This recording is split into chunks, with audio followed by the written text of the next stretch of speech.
friends, welcome back to my channel. In this video I am going to discuss about what is BDC. So these are the books of human anatomy.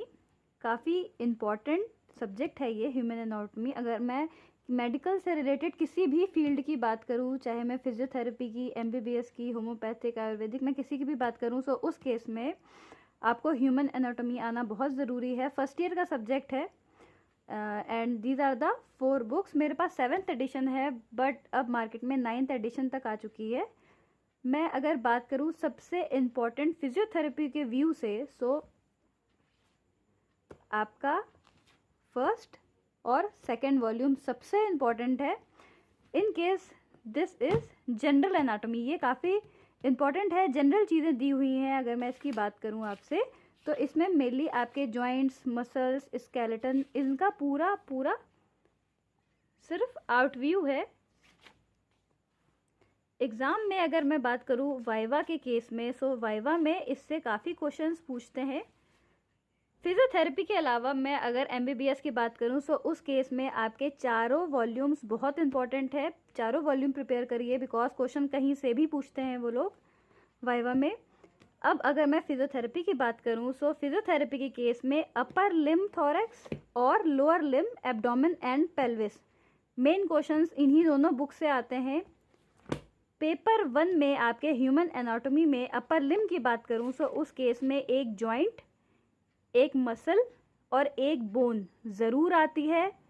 मैं theoretical paper की बात कर रही हूँ. अगर मैं viva की बात करूँ, सो वाइवा के केस में आपको बोन्स रखी जाएंगी, उनके मसल्स आपको आइडेंटिफाई करना पड़ेगा एंड स्पॉटिंग भी होती है. वहाँ पे कुछ ऑर्गन्स भी रख देते हैं जिसको आपको बताना है कि वो किस साइड का ऑर्गन है and which organ is it.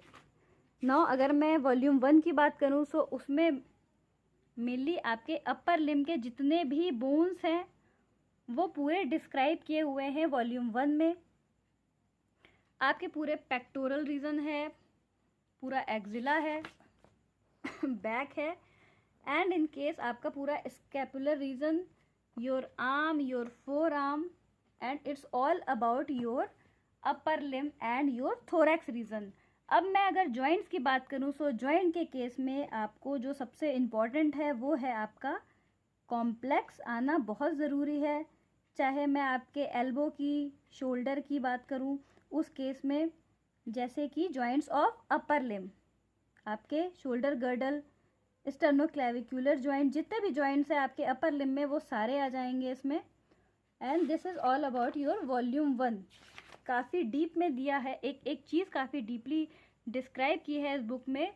अब अगर मैं बात करूं आपसे लोअर लिम्ब की, अपर लिम्ब के कंपैरिजन में lower limb, abdomen and pelvis काफ़ी इंपॉर्टेंट है बिकॉज लोअर लिम्ब में आपके हिप रीजन, आपके नी रीजन, इन दोनों पॉइंट से क्वेश्चंस बहुत आते हैं वाइवा में भी और थ्योरी में भी. अब जो इम्पोर्टेंट है इंडेक्स में आप वो देख लीजिए. मेनली इंट्रोडक्शन, जितने भी बोन्स हैं आपके लोअर लिम्ब में सारे, आपके hip bone, ilium, pubis, ischium and all about your front of thigh, your all the gluteal region, जितने भी बोन्स हैं, जितने भी मसल्स हैं एंड जितने भी नर्व्स वहाँ से निकल रहे हैं वो सारे आने बहुत ज़रूरी हैं. वॉल्यूम 2 में आपको सिर्फ वही मिलेगा. अब अगर मैं इम्पॉर्टेंट जॉइंट, इम्पॉर्टेंट मसल की बात करूँ, सो जॉइंट जो बहुत इम्पॉर्टेंट है वो है आपका hip joint and your knee joint. आपको एक एक लिगामेंट आना चाहिए, एक एक मसल्स आनी चाहिए, कौन सी नर्व वहाँ से निकल रही है वो आपको जानना बहुत ज़रूरी है.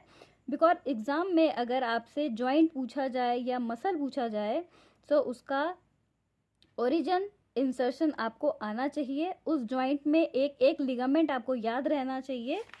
Soul of foot, abdomen and pelvis में जो वाइवा में क्वेश्चन पूछे जाते हैं वो ये है कि ऑर्गन्स रखे जाते हैं एज इन केस आपका gall bladder, your liver, your pancreas, वो आपको आइडेंटिफाई करना है कि ये लंग का कौन सा पार्ट है, लेफ्ट और योर राइट. इसके बाद जो इम्पोर्टेंट चीज़ें हैं एब्डोमेन में वो है आपके ऑर्गन्स. आपसे मेनली लिवर और लिवर के फंक्शंस फिजियोथेरेपी में बहुत पूछे जाते हैं। स्मॉल एंड लार्ज इंटेस्टाइन उतना इम्पोर्टेंट नहीं है। ऑर्गन्स में आपके लिवर, गॉल ब्लैडर, इनके फंक्शंस ही आते हैं अधिकतर, मैंने देखा है। बाकी आपके पूरा डायफ्राम आएगा, posterior abdominal wall, your perineum, this is all about your volume 1, your male reproductive system and your female reproductive system, ये सब आपके लोअर लिम्ब में आएगा। अब मैं बात करूंगी आपके वॉल्यूम 3 की, विच is your head and neck. Head and neck की अगर मैं बात करूं तो ये फिजियोथेरेपी के व्यू से उतना इम्पोर्टेंट नहीं है जितना आपके फर्स्ट एंड सेकेंड वॉल्यूम है। इसमें आपके पूरे स्कल से रिलेटेड बोन्स, स्कैल्प, फेस, ये सारी चीज़ें आपकी वॉल्यूम 3 में आएंगी। इसमें इम्पॉर्टेंट अगर मैं बात करूं तो नेक एरिया में जो आपके ग्लैंड्स हैं, आपके थायराइड ग्लैंड, पैराथायराइड ग्लैंड, इनके फंक्शंस फिजियोलॉजी में आ सकते हैं। नॉलेज के लिए आपको ये पढ़ना चाहिए, बट अगर मैं इम्पॉर्टेंट की बात करूं तो वॉल्यूम 3 से उतना इम्पॉर्टेंट क्वेश्चंस अराइज नहीं होता। Now I will talk about your volume 4 which is your brain neurotomy. ये काफ़ी इम्पॉर्टेंट है, फर्स्ट, सेकेंड और फोर्थ इम्पॉर्टेंट है क्वेश्चन के व्यू से भी and your knowledge view also. आपके जितने भी पार्ट्स हैं ब्रेन के, किसके क्या फंक्शंस हैं, वो आपको जानना बहुत ज़रूरी है। And the most important point is your spinal cord, जहाँ से फिजियोथेरेपी अराइज होता है। जो मेन इम्पॉर्टेंट पॉइंट है आपके क्वेश्चंस का वो है आपका स्पाइनल कॉर्ड, तो ये पढ़ना बहुत ज़रूरी है आपको। जितनी भी चीज़ें हैं, आपके जितने भी ब्रेन के पार्ट्स हैं, उनके क्या क्या फंक्शंस हैं, ये सब आपको वॉल्यूम 4 में मिलेगा और जहाँ से क्वेश्चंस आते भी हैं। 1 या 2 क्वेश्चन इतना ही आएगा आपके 4th वॉल्यूम से। जो मेन क्वेश्चन है वो आपके वॉल्यूम 1 और वॉल्यूम 2 से ही आता है।